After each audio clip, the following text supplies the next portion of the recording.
100 città per 100 storie da raccontare nella giornata della cultura ebraica che si tiene come ogni anno il 18 settembre in tutta Europa.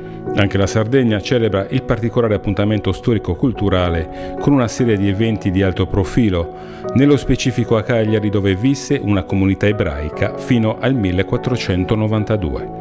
Rinnovamento è il tema scelto per questa edizione.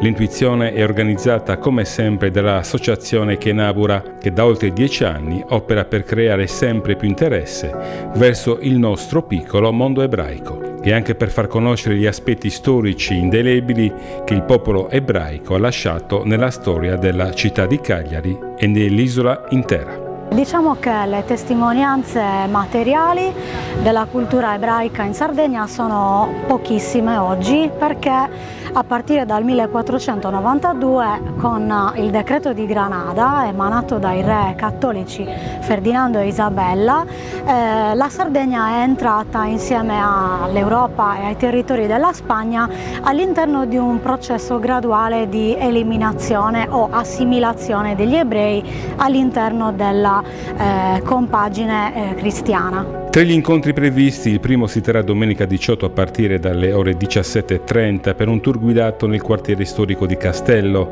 con concentramento in piazza Aquilino Cannas, fronte Porta Cristina.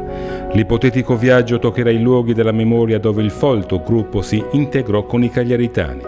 Il culmine della passeggiata, la visita al Muce, il Museo della Cultura Ebraica. Dobbiamo pensare che tutta la zona del quartiere di Santa Croce era proprio un dedalo di piccole stradine.